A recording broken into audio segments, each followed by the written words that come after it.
tere! Mina olen Eia Uusi ja sa kuulad-vaatad Rahva Raamatu sisuhäälingut Raamaturännak. Täna on meil külas meie esimene väliskülaline ja see on raamatu Me peame rääkima lahutusest autor Kate Scharff. Hi Kate, welcome. Eia Uusi? Aitäh. Aitäh. Okay, I knew I was going to butcher that. I tried. So I was really happy to see this book. How did it happen that you wrote this book about children whose parents are going through divorce?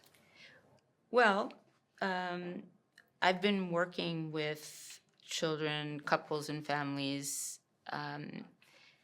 in this area of separation and divorce for a long time, but that's not a coincidence.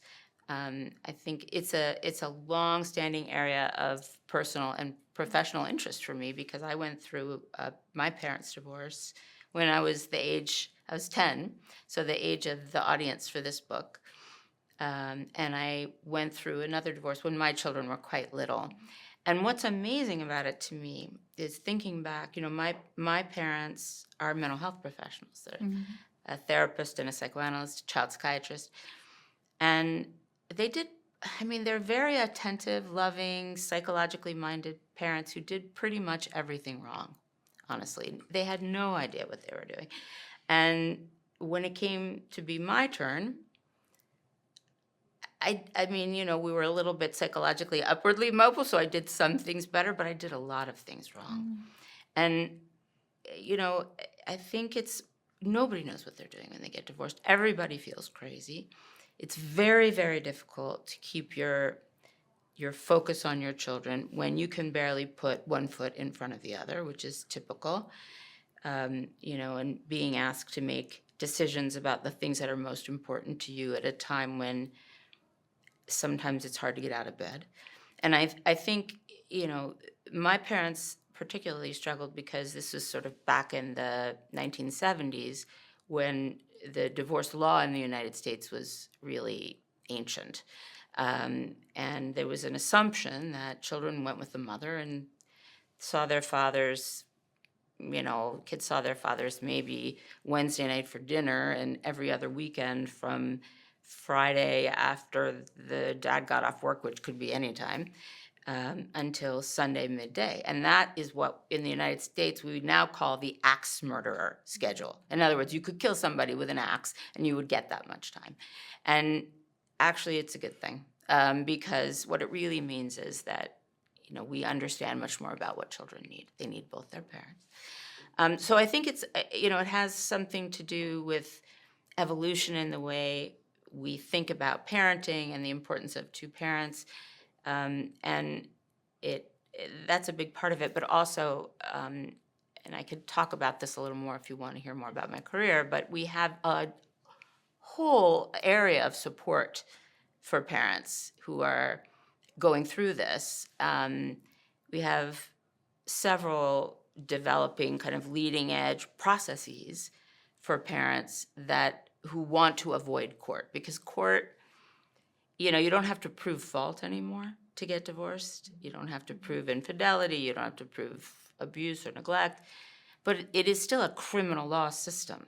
And human relationships do not belong there. Even if you're not a high conflict couple, once you get involved in the court system, you're going to become one, right? And so I've spent a large part of my career working with in multidisciplinary teams with attorneys who are what they call recovering litigators on what we call therapeutic jurisprudence, which is really ways to support couples that are non-adversarial and that are all about thinking about the needs of the children, supporting the couples to do the hard right thing, understanding that people say horrible things and do horrible things when they're terrified. Unless you've been standing on that edge of that cliff, facing the loss of the things that are most important to you. And you're not just married to a person, you're married to a life. Exactly. You're married to I think divorce is, look, I mean, death is awful. Sometimes it's really catastrophically awful. Sometimes it's just sad. So I'm not really comparing the degree of pain, but divorce is not something, it's something somebody does on purpose, right? They leave you on purpose. And that kind of gets to such a primitive fear of abandonment. And because a married couple, it has a sexual relationship, at least to a point, it also is very somatic. You're being left by the person who your body is closest to. And I think there are echoes of parental experience, early parental experience. So it's very primitive. And so there are ways, sort of non-judgmental ways, if you involve a mental health professional who knows something about divorce, in the process that there can be a non-judgmental acceptance of whatever way it is that people feel, and an understanding that this doesn't define their personalities. This is part of a crisis. Everybody's regressed, but also not to accept it as an okay way to be, to try to stretch parents. And it takes whatever time it takes, but to get to a place where they are able to see their own contribution and not remain stuck in this sort of rage that then spills out all over children. So I don't know if that I just have so many questions. Yeah. So with this book, did you mean it for kids age 10 to 12 to read on their own, or did you put some insights for the parents also, that the parents should also read it? Right. Well, first of all, I'd say it's 10 to 14 and up, and maybe for precocious kids a little down too. Look, I wrote this book for myself and for my parents and for all of my patients and all the children. And it's statistically normal to get divorced, so and nobody is untouched, right? If you aren't divorced, your sister is, your best friend, your tennis coach, like whatever.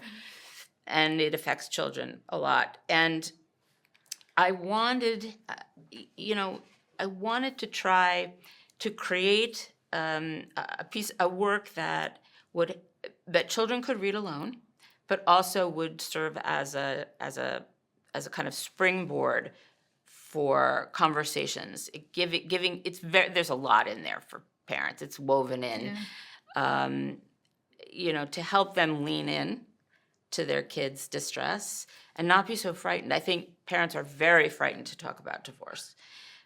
First of all, it's just hard to know what to say. I think people get very worried about getting it wrong. I think it's still true that people don't really understand that it's what we don't know that can hurt us, right? Not what we do know. And that what we don't address with children going through this is whatever they're going to make something up, and whatever they make up is going to be much more frightening than the reality, because a large part of it is, I don't care how sophisticated the child is, it's my fault. It's always my fault. And that feeling, whether the kid is 3 years old or 25 or 40, and there's a lot of adult children that have divorced now because the gray divorce, the rise, we're living a long time now. So the rise of people over 50 getting divorced is pretty astronomical. And so there are people at all ages and stages dealing with this. And it's the only way to really protect your parents in your mind is to have the fantasy of control. Like, I did this. I know they didn't do this to me. So I wanted to encourage children to, first of all, to understand that although they feel so alone in it, and sometimes they feel the psychological absence of their parents, they are not alone. One little boy, an 8-year-old, described it. I thought it was so poignant and so right on the money. He described the experience of his parents' divorce as him standing on one side of a pane of glass and looking out at the world on the other side. So all of his friends, his family, people he used to feel very close with, going on in their lives as though nothing had changed. And he's there banging on the glass, asking them to see him, and nobody hears him. And I thought, yeah, that is the experience. And it's heartbreaking. And I don't want that child to feel that he's other, right? I want the child to understand that everything he or she is feeling is normal and has been experienced by thousands of children before and to come. And I want them to begin to find their own voice, to learn to speak up for themselves and to ask good questions, to ask, please don't fight in front of me anymore. You know, when you attack my other parent, you are attacking me, the part of me that is identified with that parent. And I feel, you know, like there's a rift, a huge chasm down the center of my own being. And I want kids to get in touch with that, and I want parents to find a way to hear it. So I remember reading somewhere, I have the same experience that my parents are divorced and I separated when my child was little. That I read a couple of years ago that nothing is as devastating to a child. Like you can tell the child that they are stupid or they're something, you know, awful, but it is not as bad to their self-image and so on as when one parent says something bad about the other parent. That it's like if your mom says that your dad is stupid, then it's worse for the kid than when somebody has told the kid that they're stupid. It's true. I mean, it's not great to tell your kid you're stupid. Yeah, of course. But you know, if it's not a theme, Yeah, it's going to bounce off, right? It's more, you know. Because I remember my mom always telling me like, how awful my dad was and what he did, and it's devastating because, especially as we are, you know, developing as, you know, into the people that we're going to be, we find, you know, even in intact, happy marriages, there are huge differences in the way that parents parent, and children benefit from that. And every parent has vulnerabilities and weaknesses, and they have strengths. And, you know, you may have one parent who is very good at soothing you when you wake up with a nightmare, and does, you know, carries the creative gene, or is more spontaneous. And you have another parent who is great at helping with homework and also loves music.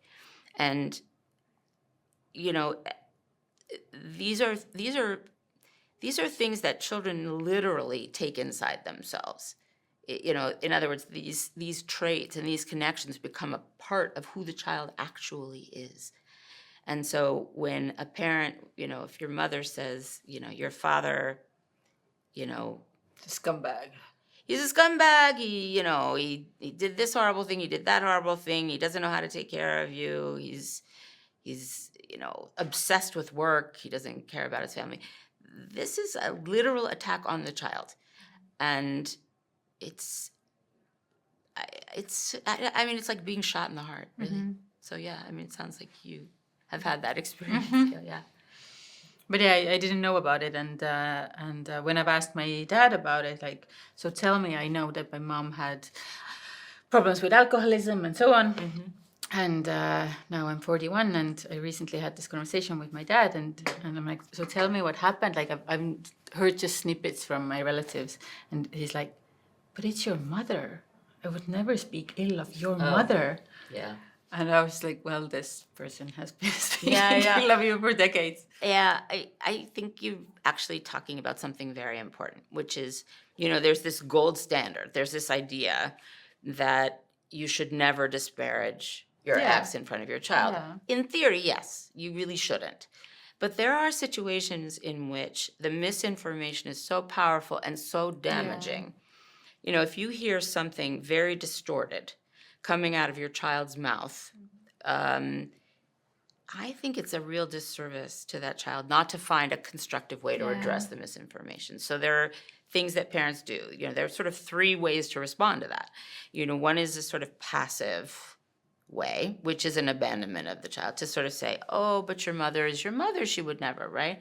She loves you, and, you know, she doesn't want you to, you know, I don't know why, you know, she didn't mean it. And then there's the sort of defensive response, which is, oh my God, what a blah, blah. And, she's just jealous and she is miserable and she's always been miserable and, that, which is another kind of attack. But then there's the protective response, which is really more, it starts with empathy, right? Because with an understanding, this parent may also feel rage toward the parent who said it, but the important part for the child is to hear empathy. I don't know why your mother said that. It must be very, very hard to hear something critical about one parent you love from the other parent that you love. We see things differently. And, I'm just very sorry that you had to go through that. Yeah, and the reason why I'm also asking is because in Estonia recently there have been a couple of huge scandals in media with famous people and just this two sides in public saying all the awful things about each other and it's just...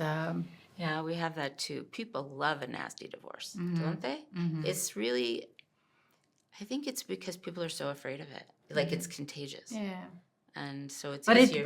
But apparently it is a bit contagious that there's this statistic that if somebody in your friend group divorces, then it's really likely that the next people in this friend group will also start divorcing. Interesting. I have to think about that, whether that is my experience. Maybe. I've certainly had clients who have said, I was miserable for years, but then my friend talked about how she missed being touched by her husband. And I thought, me too, So I think there's some of that. I also think there are ages and stages at which people are more likely. So you're just the first or the second. Yeah. It's interesting.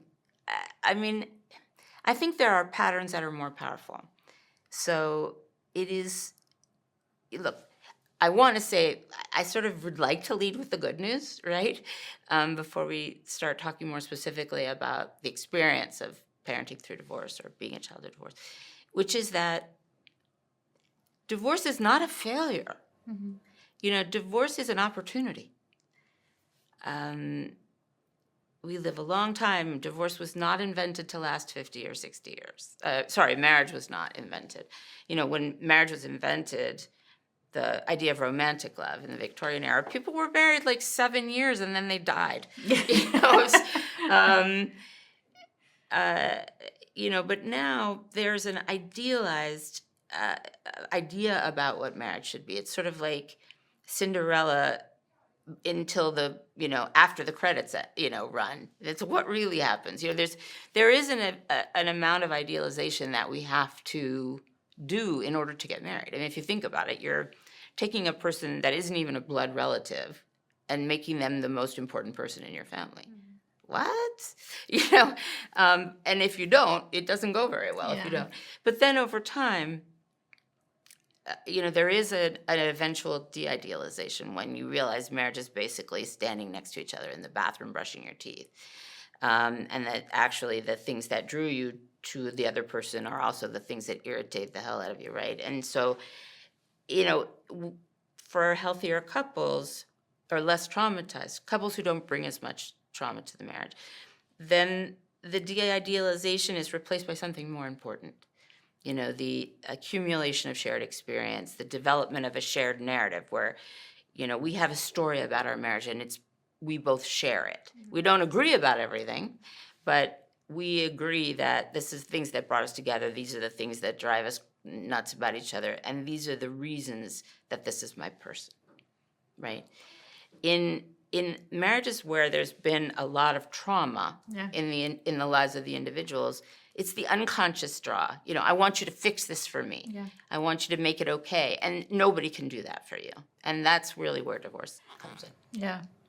Has it been a really rapid change in your experience how parents are dealing with divorce? Like, I expect more people are coming to therapy before they break up, and then like after the breakup, they still keep coming to therapy, and they bring their kids and so on. Like, Yeah. you can see that it's gotten better and more. I think so. I mean, when it really happened in the women's rights movement, was the beginning of women working more, being, breadwinners in their families, that things had to be handled differently. And I think there's been a big awakening in the United States. I mean, it's still, and I don't know, maybe you can tell me about Estonia, but sure, there are still stigmas. There are religious groups, cultural groups, and families who just say, we don't do that, right? And so there is still a bit of a stigma of the idea that the original, nuclear family is the best and anything else is sort of a pale shadow of that. But the court system has really changed.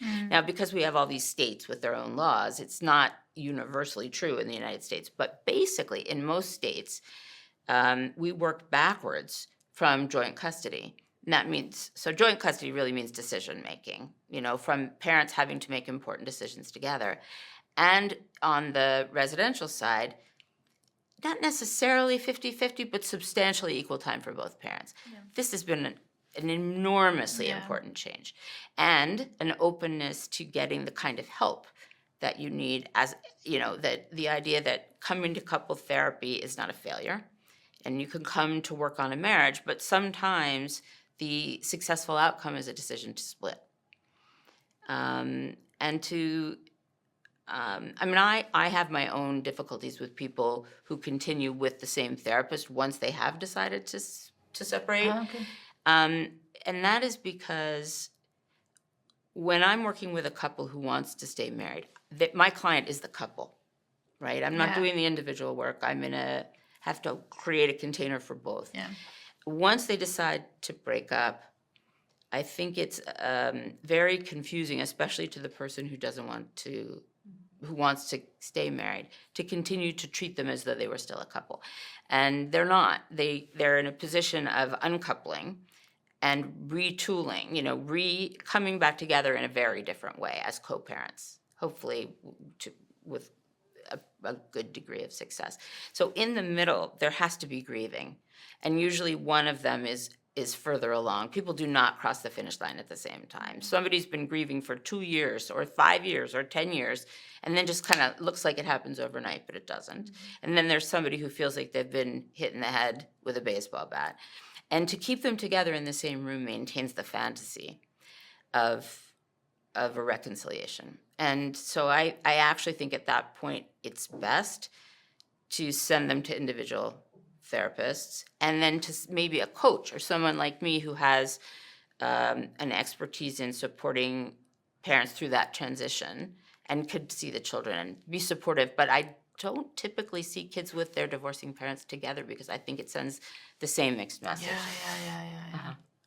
Now, some countries don't have enough people with that expertise, so that the therapist has to continue with the through the transition and toward developing a parenting plan, which is incredibly important. Actually, I have a question for you about that. So I was, Googling and AIing and doing all that. It sounds to me, Estonia is so cutting edge with technology, but am I right that that you can do most of it online? Yeah. And it made me wonder, is there a process by which parents can get help thinking through on a granular level, how are we going to do this now with her? How are we going to parent? How are we going to make decisions? How are we going to decide what a schedule should look like? Is that? I have no idea, but I would like to think that there are some counselors for that. What was your experience? Did you have help with that? Or? No, I've always been in therapy. I've been mindful, and the father of my child was in law, so we were so we both had our backgrounds that we found it easy to talk about things and fix it. Yeah. But when you said that we don't talk to children about divorce, like we're trying to save them from the bad stuff and so on. I had been separated for I think 3 years when my child found out that we're separated. Ah. So we were living in separate homes, all of her like memory, and to us it was obvious that we are living our separate lives because we are separated. But because she was so small, we never like realized that we need to tell this to her because she just thought that This is her normal. yeah. How old was she? 5 now. So she was 5 when she realized that. Yeah. How do you, I mean, it's interesting. There are so many parents who say, you know, our kids are not affected by this because we don't fight in front of them. Yeah. But, you know, there are hot wars and cold wars, right? And I think kids always pick something up. They have like these emotional radar detectors on their heads, right? So they're picking something up, but they don't know what it is. So I don't know, I can't know, I wasn't there, what that was like for your daughter. And if you have a decent relationship with her dad, that always helps a lot. You know, as long as she may feel she has one family and 2 homes. And that's the goal, right? I always say to my clients, you know, the goal here is that you can dance together at your child's wedding. Yeah, exactly. But I don't know whether, I mean, maybe she had friends whose parents lived in separate households. I don't know, but yeah, probably not. Okay, so there's got to be an emerging question. Yeah. I don't mean to be critical. You know this, right? Like, what was I thinking? That something is different. Yeah. Because my parents get along fine, but I don't get the sense of the coupledom in the same way that some of my parents, my friends' parents have. So how did she figure it out?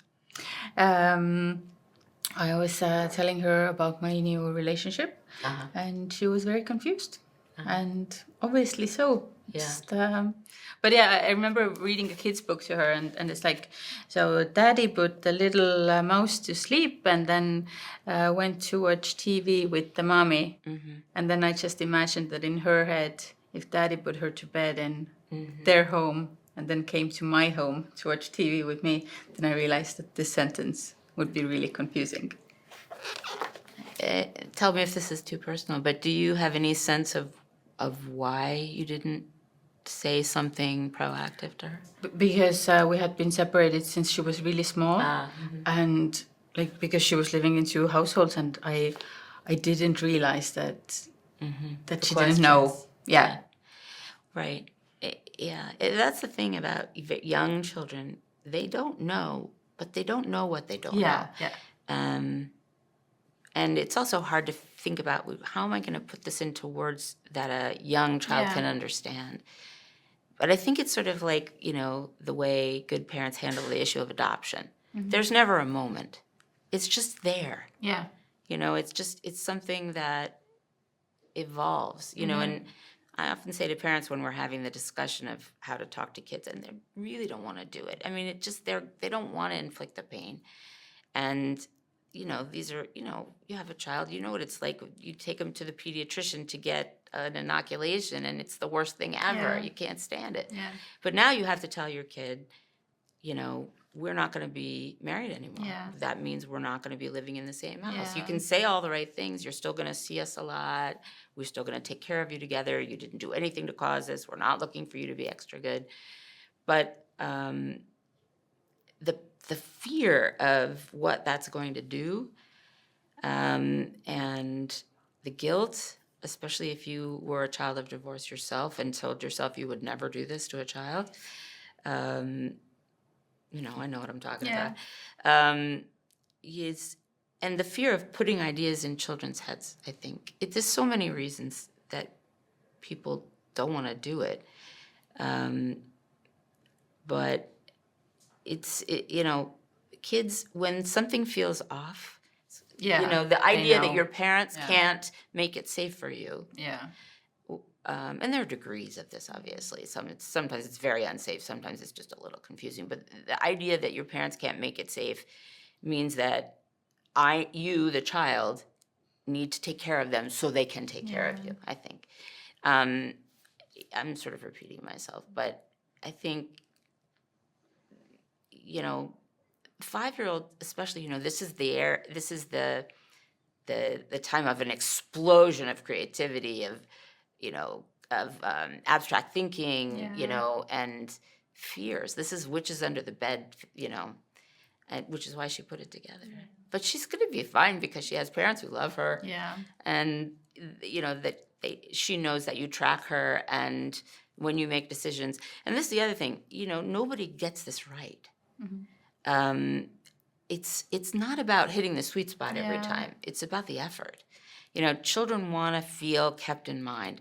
And if they do, and then over time, when every divorced parent or separated parent sometimes rolls their eyes when they hear about, we ate pizza and watched crap on TV all week, and you're gonna, but your kids see it. Yeah. And when you do that, if you can say, you know what, obviously I'm not crazy about those decisions, but they're not a big deal. Yeah. Your dad, your mom, they do a good job, and I'm really sorry I made that face because I know it's upsetting to you. It's the effort. Yeah. And the message is so powerful. I can screw up, and it's still okay. I'm not a failure. We have a family here.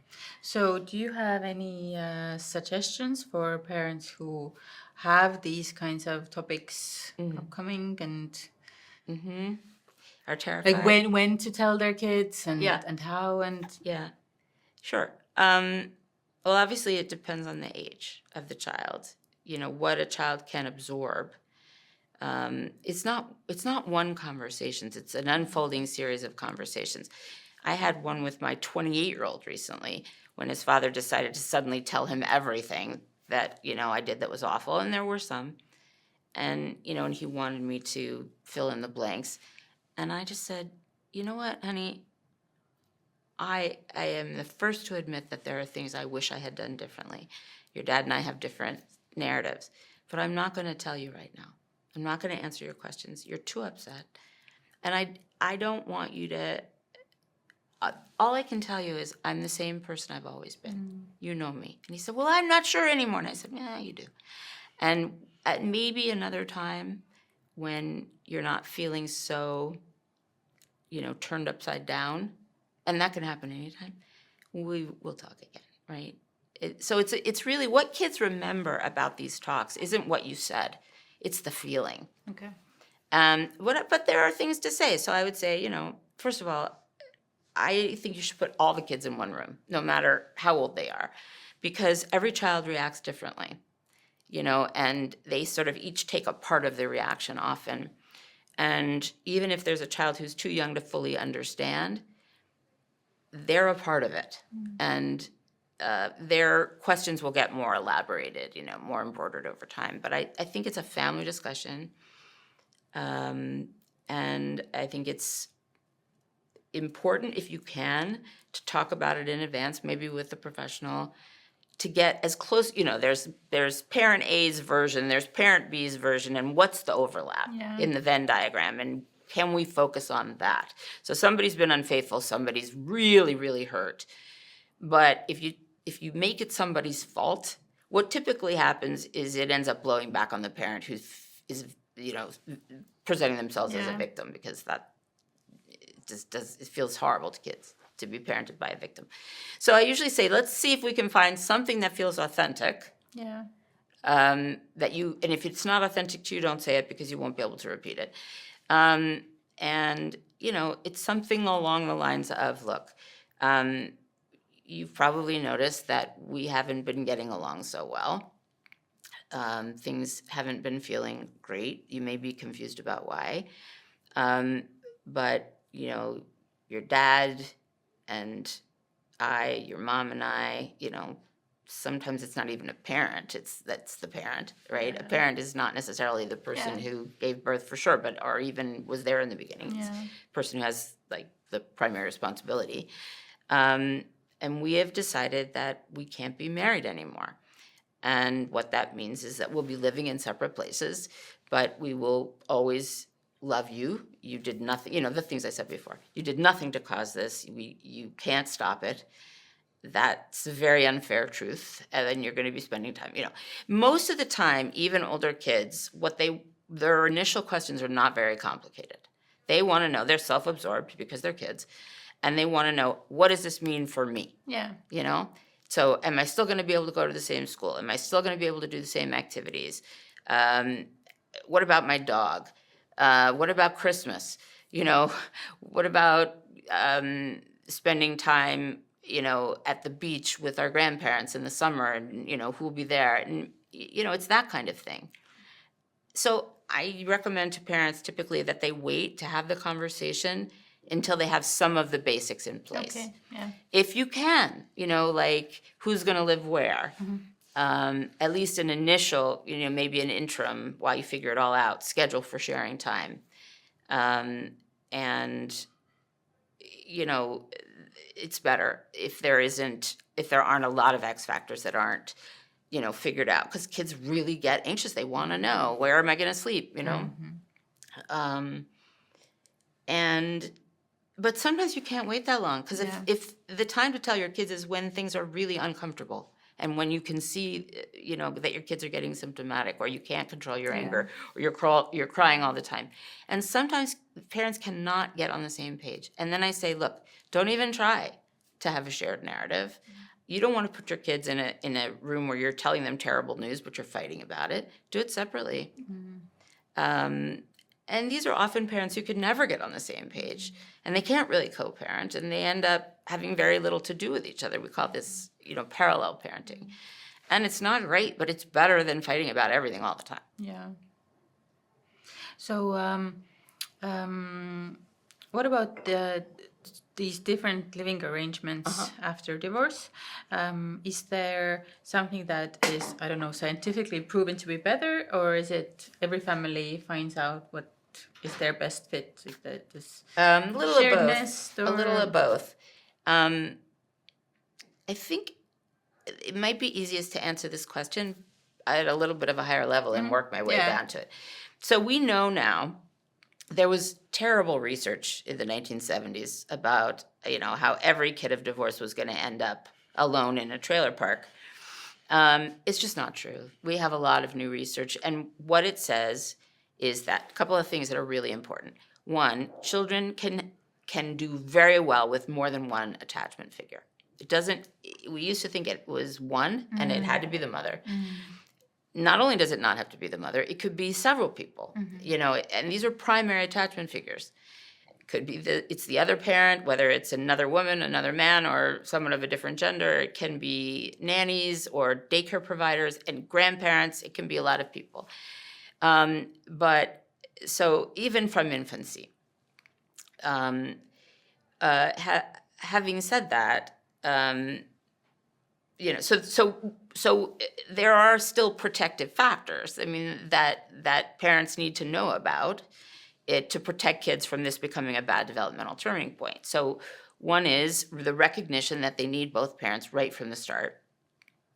Another is, not a surprise, protecting kids from interparental conflict, and supporting the kid in having a full, rich relationship with both parents, which means no Disneyland dad, right? It means all the kinds of times. So it's the rushing in the morning to get to school, it's the helping with homework, it's the managing the screen time, and it's relaxed time on the weekends. And it's getting involved, you know. Sometimes I have to really encourage, often it's the dads, do not allow yourself to be marginalized if that's a fear. Call the other parents for play dates. You know, you're not going to be considered a pedophile on the playground anymore. And then there are some others. Having a sibling is a bit of a protective factor, but it's not crucial. It has to do with traveling as in a pack, but it's not crucial. And then there's another one which has to do, and this gets more to your question about living arrangements. It turns out that a building is not a home. You're the home. So it doesn't matter whether you're leaving the marital. Some parents think that staying in the marital home is an advantage. Not really. Especially if you can find another place to live that's close enough by that it's easy for kids to get access to their friends and don't have to spend a long time in the car and to get between places, can ride their bikes to see people. But that's not always possible either because of financial concerns. What what is hard on kids is if there's an experience of enormous financial disparity, where one place there's a largesse, and lots of fancy vacations and stuff, and there's a worry about the basics in the other house. That is actually a problem for kids. Yeah. But you know what? Sometimes it's not actually a reality. Yeah. There's enough in both places, but somebody has sort of a financial hypochondria Yeah. or, a sense of entitlement or having been done wrong. That's a risk factor. Yeah. But in terms of the best ways to share time, first of all, so it doesn't matter, don't live like a monk, but it's important to your kids that they can visualize you in a place you're comfortable and that there's enough space for them. It's really not great. It's expensive, but it's not great to put your 10-year-old girl and your 4-year-old boy in the same bedroom. It's just not. And it's not great for you sleeping in the living room to create space for kids need to know that they have a second home. That is really how to make it work. If they don't have like a primary home and a satellite, they can have an apartment and they can have a big house with a yard, but they have to both be home. So I encourage people to think about the language they use. Visitation is a 4-letter word. Babysitting is a 4-letter word. Your house, taking you home to your house with mom is a terrible. It's hard in the beginning, but the language really matters because the feelings follow from it. So, I'm going to take you back to Elliott Road, or we're going to go back to your house with dad. These things make a big difference. Yeah. Then there's this question of schedules, right? And that may have been part of your question, how to divide time. Mm-hmm. Well, with very, very young kids, nursing babies, these kids who really need routine that's consistent, it's really tricky. It's not most people, but it's many people. I've worked with people who got divorced when the woman was still pregnant, or who had never been in a relationship at all, but wanted to raise the child in some form of together. It's hard because there's either no romantic relationship or there's conflict, but really the baby needs to see their parents kind of every day, as close to every day as possible. So that means that parents are in the same space in a very uncomfortable way. And it's just the reality. That's what your kids need. You just do your best. Because otherwise, the parent who, if it's a nursing baby, they just need to be there. You can't, sometimes you can take the child to your other home for a couple of hours, but that's about it. But as they get older, so I would say, by the time they're 3 or 4, and they're beginning to develop object permanence. In other words, you can put the toy behind the couch and they still know it's there rather than having to go around and look for it. They can hold a parent in mind. In the absence of that parent, they can remember that the parent who, says no is also the parent who often says yes. Then you can begin to have longer separations. 2 days, 3 days. Those schedules, the schedules where you only have to be apart from your kid for 2 or 3 days are not great schedules. They involve lots more transitions than maybe you'd like, inconsistency across weeks, but it's the way to see enough of you, and for you to see enough of them. Once a kid is, it's different. Some kids are more resilient, some relationships are stronger.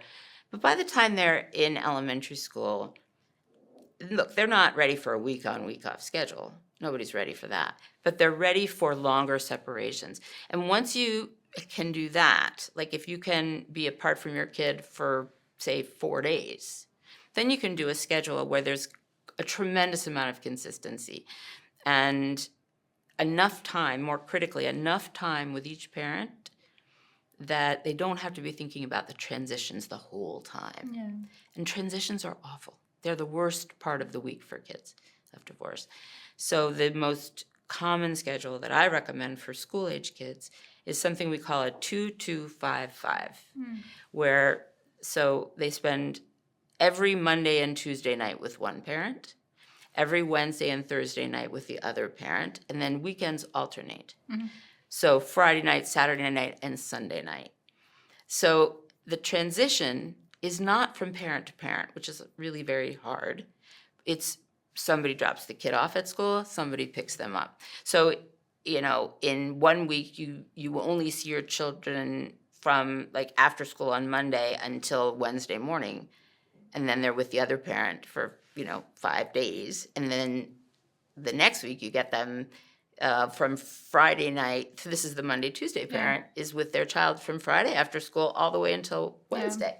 So and by the way, single parenting, you may have noticed, is really exhausting. And even though you may think in the beginning that you're not going to survive separations from your kids, you're going to crave them in 6 months. And parents need breaks too. Yeah, I remember when I was starting to go through the process, and I asked a bunch of women who had already done it, and I was asking them, how will I be separated from my kid? Like what? And all of them said, there will be a time when you can't wait. And I was like, oh my God, that is awful. How can they say that? It's unimaginable, isn't it? It's unimaginable. But look, I spent the first, I don't even know how many weekends without my kids, without getting out of bed pretty much, just crying and eating ice cream, basically. And, one of the things I learned about that, actually people who are getting divorced only want to talk about their divorce. They're actually pretty boring. And there are people in your life that want to be sympathetic and supportive, but they can't really do what you need. Yeah. I remember, so on one of these weekends when I couldn't stop crying, and I was feeling very sorry for myself. I have a sister, I have quite a few siblings, but I have a sister who's close to my age. And I would call her every night. And it was exhausting for her, but I was so self-absorbed, I didn't realize it. She said, Kate, I really love you, and I hate what you're going through, but I cannot be your last call of the day every day. I was very hurt, and then I realized, oh, she's right. Like, I have to take some agency here. I have to stop acting like this is a tragedy. My kids are fine. And I think when parents can't do that, what they do is they have so much trouble saying goodbye that they amp up their kids' anxiety, right? These are the parents who say, at the transition, when they're handing their kid over to the other parent, they say, I'm going to miss you. I love you to the moon and back. If you call me anytime, if you don't feel safe, or, if you're missing me, or make sure to call me every night. This is about the parent. This is not about the child. Yeah. In fact, kids do so much better when the other parent really doesn't call much at all. Yeah. And let the child be the driver. Of if they want to talk to you, kids aren't famous. They don't like to talk on the phone. Kids never talk on the phone anymore, right? So I learned that if I could hold back, it was better for them, and the quality of our time was better. If that makes sense. Mm-hmm. But in general, if we move away from divorce and couples and so on, the people who come to your office, what are today's main problems? Issues? Yeah. Yeah, well, most people who come to my office divorce hasn't even come up as a word, right? They, what are the issues? Well, first of all, people are getting married later. And so they are sort of cooked, so they're less flexible. And, often they're sort of stuck in a loop where it's this, every day they have some version of the same argument because they don't know how to listen. That what people really need is to be able to say their piece and be heard in a way that they feel heard. And at that point, they might be in a position to be willing to listen to another perspective. But if you're already thinking, oh, I know the answer to this, well, as soon as they shut up, I'm going to say it, that's not actually a growth-producing conversation. So I would say the biggest thing is communication. That's always, when people call me and say, we're really fine, we just need to talk about communication. I think, oh God, it's everything, So I think it's that mainly, finding, that they actually share more than they don't. That the things that they are fighting about are the things the wounded child inside each of them. And if they can talk about it, it's really hard not to love someone you know very well. In fact, it's pretty much impossible. I have some very difficult clients, but when I know them well, I feel nothing but empathy. And so I think telling each other your stories in a way you may never have told anyone changes everything. I was sitting in the cafe here a few weeks ago, and next to me, this woman was speaking with her friend in English, and she said, we started therapy before we got married. And this other younger woman was like, say what? And and she said, yeah, because it shouldn't be the last helping straw that you reach for, but you can always just like make sure the foundation is secure and so on. Do people do that? Just go Yes. get counseling for Yes. comfort, or like once a quarter, or Do they come back in for tune-ups? Absolutely. Yeah. But this is an interesting question of whether it makes sense before to getting married. Look, I think if you need intervention, therapeutic intervention before you get married, this is not a good sign. But I do think couples who would like to get to the point of feeling ready to get married, it's a great idea, to figure out, like, can we work these things through? And then there's this thing called premarital counseling, which can really, turn into therapy. They didn't realize that this wasn't just a discussion about whether we're going to raise our children Jewish. This is a question about whether you're actually going to make me more important than your mother. And that can get, I've had people leave prematurely because you actually, the wedding's already planned, the venue is already booked. They're not going to call it off, and they don't want to talk about any of this right now. They'll be back in 5 years. Or maybe not, but probably, maybe 10. But I think in terms of couple therapy itself, I think it's a great idea because, life throws curveballs at us all the time. It never stops changing. And, it's surprising, even the way having a child, the death of a parent, a job change, a job loss, an illness stir things up that, need to be worked on in a different way. And,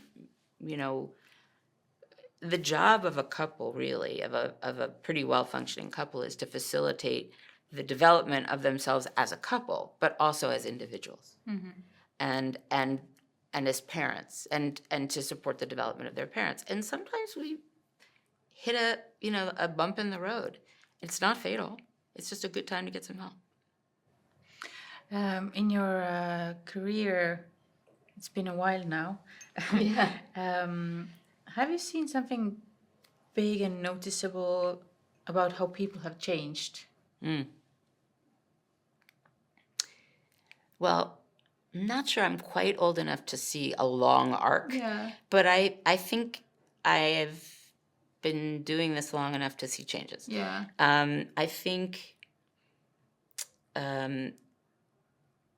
I think the matter of affairs is very interesting. I think the invention of Viagra changed dynamics a lot. And by the way, women take Viagra too, and it helps a lot with sex drive. But it's been primarily men. I think we see more later affairs. Affairs have lots of meanings, though. I mean, I find it's interesting. I'm not quite sure why that men often have affairs to save marriages, and women have them to get out.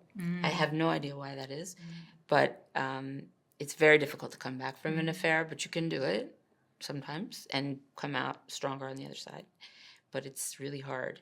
So I find more of my practice has to do with affairs. Also, the changing roles. Often now it's women who are the breadwinners and men who are stay-at-home dads.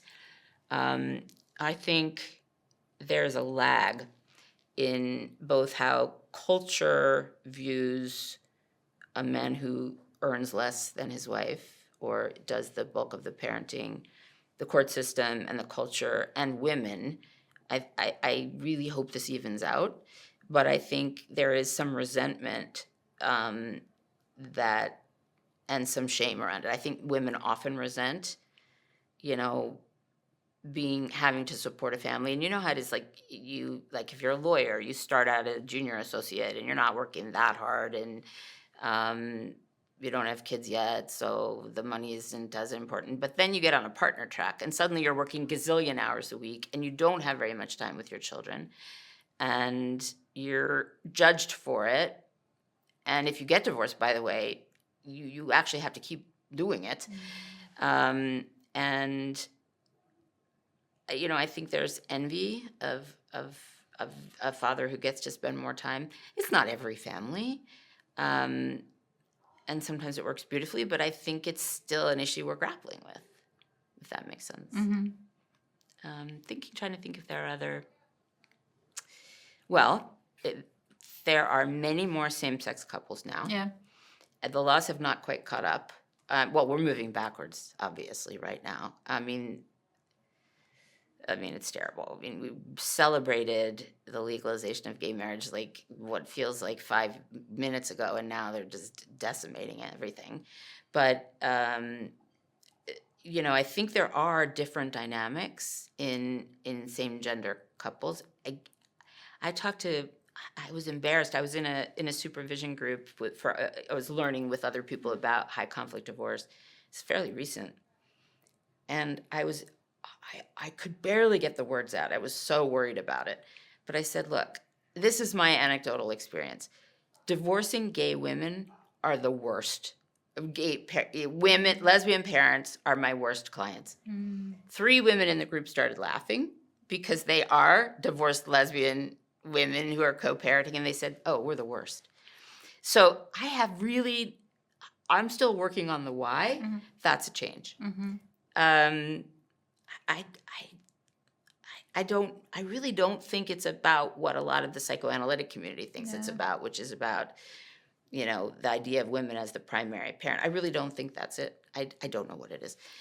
I'm actually having lunch with one of my gay lawyer divorced mom friends to say, please help me understand this. And she said, I'll have lunch with you. That would be fun, but I don't know if I understand it. So same-sex couples, non-binary parents, it's really interesting.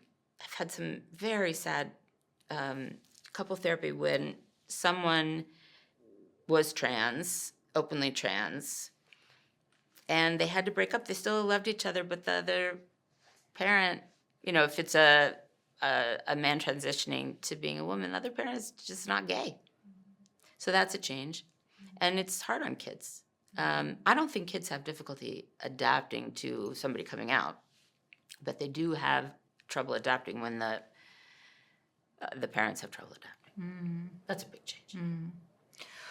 Okay, thank you so much. Can I just ask for one little tip, some piece of good advice to everyone listening to this, something good that they can change in their life or For divorcing? No, in general. In general. I would say that, one of the benefits for children of divorce is that they develop an interest, a curiosity, a non-judgmentalness, an empathy for non-traditional families. And the world needs more of that. Yeah. I think I would really encourage people to begin to open their minds about what a family is. We're in a terrible divisive period. And I just think once we can get in touch with our similarities, we can develop empathy. And once we have empathy, we're not alone. And lots of people feel alone, divorced or not. I think that's that. And the other is to have empathy for yourself. And it really is, put the oxygen mask on you first. Don't keep it forever on you, but I think to be the best spouse, parent, friend, version of yourself you can be is to recognize it's an effort to be kind, to be empathic, that gives you the most points.